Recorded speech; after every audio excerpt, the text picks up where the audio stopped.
Auburn football is making moves in the portal, and linebacker is going to be stronger than ever.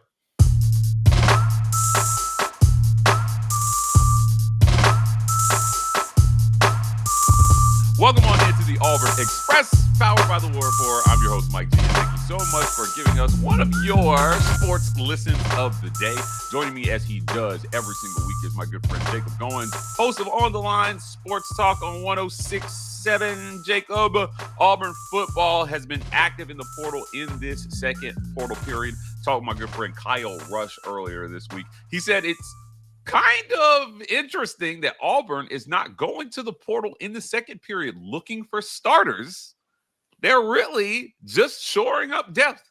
And that's a great place for this roster to be in Hugh Freeze's third year on the Plains. But there is one name that has stood out above all to you and I, and that is linebacker Caleb Wheatland. The Tigers have signed the Maryland transfer. He comes in with over 1,000 snaps played. This guy has experience, and he should be able to help shore up what will be a very stacked linebacker room.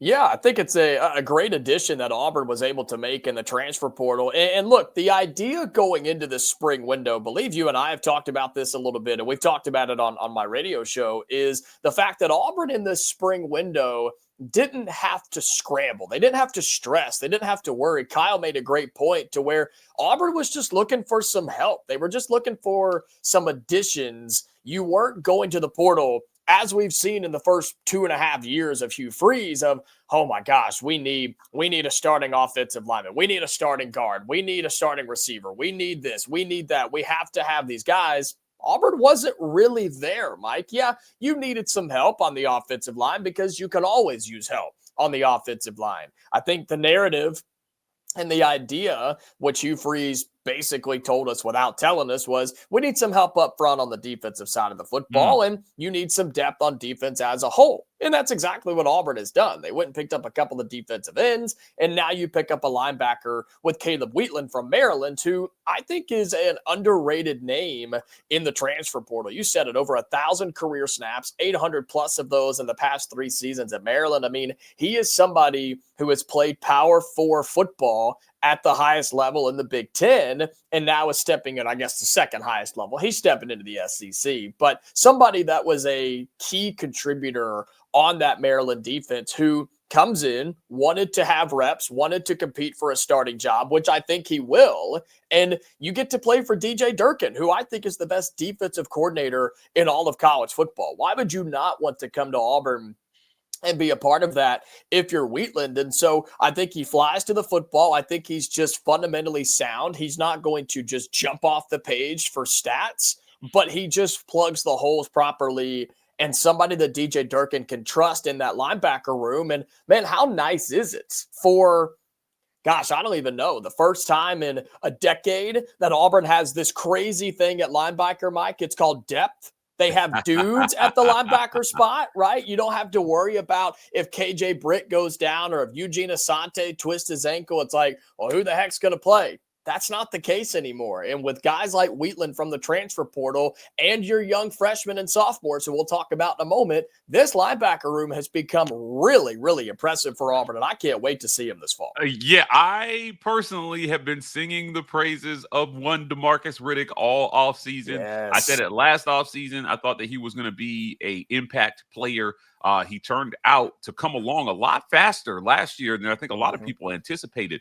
The athleticism for DeMarcus is bursting at the seams. This kid has every physical gift.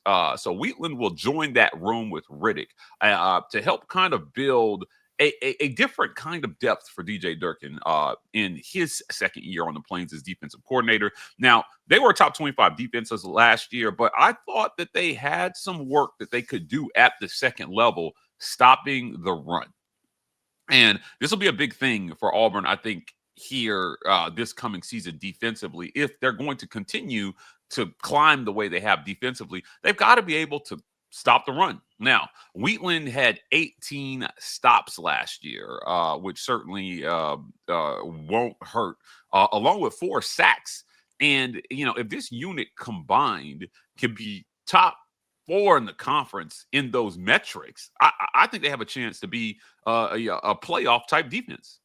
I think so. And, I always was saying last year going into the season that the defense was not going to be a concern. We were not going to worry about them. There would never be a game. That's the statement I died on going into the season, that there would never be a game at the end of it where we blame the defense for why Auburn lost. Yeah. I think that carried throughout the entire season. I think that could be the case again in 2025. I'm not ready to go there just yet. But getting somebody like Caleb Wheatland helps me get closer to that narrative. And you're right, stopping the run has to be such a big priority for this defense because you feel like now you trust your secondary with the safeties and the corners back there from some of the older guys, some of the freshmen who made great impacts a year ago. You've brought in a couple here and there. I mean, you feel like for the first time in a long time, Mike, you trust the secondary of Auburn to hold their own back there, be on an island and cover what they need to where you can then stack the box a little bit. You can bring the linebackers up. You can get after the quarterback. You can stop the run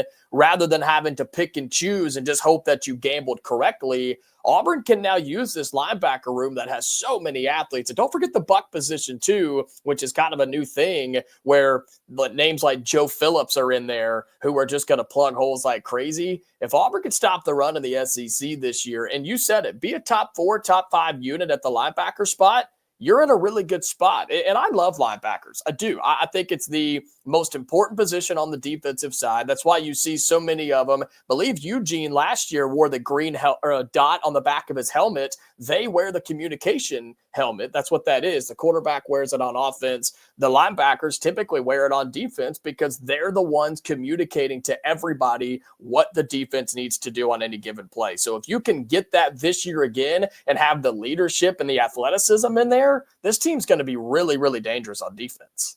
Yeah, I think so. Look, Auburn has got to be able to continue to depend on the defense the way they did last year. Certainly, offensively, they look to improve. But last year, without the type of defensive year they had, it was already a disaster. Could have even been more of a disaster, if you ask me. This year, they look to make a big jump on both sides of the ball. Now, you talked about being able to rely on that secondary and that helping this linebacker room. Kind of pivoting a little bit here. The secondary projects to be probably one of the best, if not the best units on the team. I think right now people are stuck between wide receiver and defensive back about who's going to be better. Certainly in practice, when those guys are going against each other, it's strength on strength, and that is a advantage Auburn if you're Hugh Freeze. Yeah, and absolutely. And what a luxury that this is. I mean, for the first time, you can have a true debate on what position on the field is going to be the best. Is it receivers? Is it DBs? Is it the linebackers like we're talking about? I think they could evolve into one of the best units on this team. Or is it the running back room, right? You're going to have running back by committee this year with 2 or 3, possibly 4 dudes who carry the rock this fall. I mean, Auburn is finally to the point where you've got legitimate starters at every position. You have legitimate 2s at every position, and you've got legitimate young guys at every position. I mean, this is what Hugh Freeze wanted. This is what he asked for. He said, year 3 is what I need to get my talent in here. And you start talking about the linebacker room, and you go and look at the safeties, or you look at the offensive line. Man, I encourage fans to go pull up the Auburn football roster today and just go look and start looking at the names. Remind yourself who is on this team, and you just read name after name after name, and it's like, oh my God, there's a lot of talent on this roster. Now it's got to come to some wins, and if it does, you're going to be in a good spot. But Auburn is debating right now, and we get to do it all summer long. Which position do we think is going to be the best? And then ultimately we'll see this fall. But I still think the linebackers could be it. And yeah, those receivers are a lot of fun to watch too. Yeah, they are going to be a lot of fun to watch. Cam Coleman, Perry Thompson, Bryce Kane, Malcolm Simmons, now Eric Singleton and Horatio Fields join that wide receiver room. Also, the young guy, Sam Turner, that everybody is raving about the spring that he had. And certainly, we look forward to seeing what those guys can do. But I think the focus is going to be on the freeze floor. Personally, this year, this is the year that you have to get your top 50, top 150 guys time. right? I don't think if you're Hugh Freeze, you can afford to let guys walk out of this room without playing snaps, especially if they're top 150 guys. And you've got to find a way to hold on to them and show that development for the high school kids. You've preached that high school is the way to do it. So get the high school guys on the field, man. I get it. You got to go to the portal and get the best players, but he doesn't believe in his heart that the portal is the way to build a program. And at some point, you do have to lean into your high school guys a little bit. You go out and you get Eric Singleton. Do you think that shows maybe a lack of faith in the development of a couple of the younger guys? Or is that just, hey, here's my insurance policy. I'm always going to go get the best players possible whenever available? I think it's more of an insurance policy in case that the development doesn't happen. If Perry Thompson doesn't take that step up like we were hoping he would a year ago, but with the emergence, or I guess the addition of KLS last year, Perry didn't get the opportunities that we thought he would, which is fine because Perry has looked awesome in the spring. He was the highlight of A-Day. I mean, he was incredible. So I think Eric Singleton is more of your, let me not pass up on the opportunity to bring in another big-time wide receiver. KLS was a home run. Eric Singleton just has to be half as good as that, and you're going to be just fine. But your point is really, really good to where you can't let Cam Coleman go underused again this year. You need Bryce Cain to step up. You need Malcolm Simmons to be there. You need your core high school receiving class that was the best one in the history of Auburn football. Now that they are sophomores, you need them to be involved, but you have to get them involved. And that's what Hugh Freeze and this offense are going to have to figure out this year is how do we get everybody the football? Because you have a luxury at the receiver spot. There's not enough passes to go around sometimes. You figure out who's the best and you get them the football. And I think that's what's so exciting too. We've talked about Jackson Arnold or Deuce Knight on this program where they don't have to be good, or let me say this, they don't have to be great. They just have to be good. Get it to those playmakers. Get it to Eric Singleton. You brought him in for a reason. Get it to Cam Coleman, Perry Thompson, whoever the case may be. I think there's a lot of confidence there, but you brought in Eric Singleton just in case somebody doesn't work out or pan out to what you thought they were going to be. Yeah, yep. It's going to be a stacked deck. We are no longer talking about the talent gap on the Plains, and I think that is an exciting prospect for fans. However, that shifts the onus to coaching and getting it done from a coaching standpoint, which is what everybody's going to be looking at. Look, speaking of coaching, Auburn coached up quite a few guys last year, and the NFL draft is coming. Will it result in draft picks? We'll talk about that right after a quick word from our friends at Golden's Cast Iron. Visit goldenscastiron.com/WR. Use code Get Your Weight Up for 15% off your weights and code TWR for $65 off fire pits and Kamado grills. Golden's Cast Iron making lifetime products there at Golden's Cast Iron.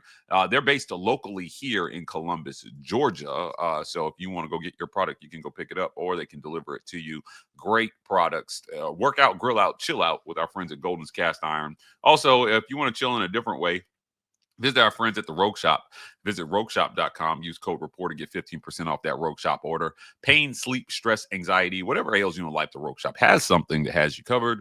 Lots of great products there. Personally, I like the sleep gummies, Jacob, THC free. So if you're not into that other stuff, you don't have to be here at the Rogue Shop. They got lots of great CBD products, broad spectrum CBDs, things that will help you get through your day. The Rogue Shop. Visit rogueshop.com. Again, use code REPORT to get 15% off. Also, our friends at the Vibe Vault. Visit the Vibe Vault at 3462 Crosswinds Road, Suite I, Phoenix City, Alabama. That's on Highway 431, right across the street from Chattahoochee Valley Community College. And right next to the Renfro's and Marco's Pizza, the Vibe Vault Lifestyle Consultants, not just barbers, keeping the community fresh. I go over there to get my hair cut. He's the only guy that touches my hair, Jacob. The relationship between a man and his barber is sacred. And the Vibe Vault understands that relationship is important. So they're taking care of us over there. Please go visit them again. 3462 Crosswinds Road, Sweet Eye, Phoenix City, Alabama. Let's jump back in here. The NFL draft is upon us. And we've got a few guys on the board here that Yeah. could go third round or lower. I don't know if Auburn has a second rounder in this group, but we're going to talk about it here for a second. Let's start at the top. Jarquez Hunter, I think, had arguably the best or second best season, depending on how you see what happened last year offensively. But certainly it was his best season, over 1,200 yards rushing. Jarquez Hunter came in as a true freshman under Brian Harsin. And when Hugh Freeze got a hold of this guy, he said, this is going to be the best back I've ever coached, before he even coached him a snap. Certainly, I think he had that sort of talent. Auburn had struggles offensively. Jarquez Hunter was a bright spot and all that. Where do you see Jarquez Hunter going in the upcoming NFL draft? Yeah, I mean, I think there's a lot of places he could go in terms of an organization to the NFL. I've looked at a bunch of mock drafts. I've seen as high as 4. I've seen as low as 6 or maybe 7. I mean, it's just like, you look at what he could bring to a team. Is he a starting running back day one in the NFL? No, probably not. But I think that he could be in a room and develop into one and be a really good 2 if somebody were to get hurt and you needed to count on him late in the season. I think you could. I mean, Jarquez has evolved into a dynamic back to where he used to just be, I'm just going to run over people. Now he's got the speed. Then he can catch balls out of the backfield. He can peel out and block if he needs to. Like, Jarquez Hunter turned into a do it all type of back. And the only knock against him is the fact that he didn't get the ball more last year at Auburn. I mean, you could have given him the football every single time, and he has proven that he will get up and go again, get up and go again, get up and go again. It doesn't matter. Run him 10 times in a row. Who cares? He's good enough to do it. And you saw the highlight of him, the top tier performances like he did in Lexington and Kentucky, where he just ran all over the Cats in the Bluegrass State. And Auburn fans were begging for him to get the football even more than he did. And so I think probably round 5 is where I would bet, just because you just don't know how the whole thing's going to play out. But anywhere from 4 to 6, I will say he goes in round 5. I'm not going to try and predict on what team he goes to, Mike. That's about impossible, and I don't do mock drafts. So I'll say round 5 for Jarquez Hunter, and that will be a steal for whoever gets him.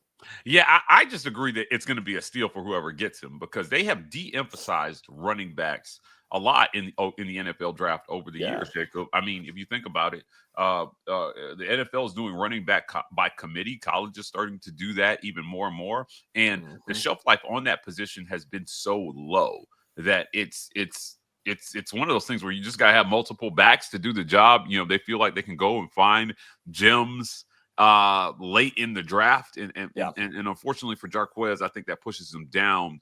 But certainly he has a chance to burst onto the NFL scene and prove a lot of people wrong. That guy is going to work no matter what. He's going to work, and he's not going to be outworked by anybody. So looking forward to seeing what he can do there. The other guy I want to talk about is Keandre Lambert-Smith. Keandre came up just 19 yards short of being Auburn's first 1,000-yard receiver since 1999. That would have been Ronnie Daniels. He had an excellent season on the Plains by all intents and purposes. He came to Auburn a 673-yard receiver on 53 receptions in 2023 with Penn State. Last year, let me tell you how he improved last year. Right here we go. He had 3 less receptions than he did the year before. Yep. And he had over 300 more yards, right? He went from 673 to 981. Yeah. He averaged 7 yards more per catch, and he doubled his touchdown output from 4 to 8 on 3 less receptions at Auburn. Keandre Lambert-Smith was an absolute monster. If they could have gotten him 60, 70 receptions, he might have been Auburn's single season all-time leader for yards. This guy, I think, is an absolute talent. Another guy who, because he was on a failing offense, is maybe not going to get the looks that he should get, but I think he's going to be an excellent NFL receiver.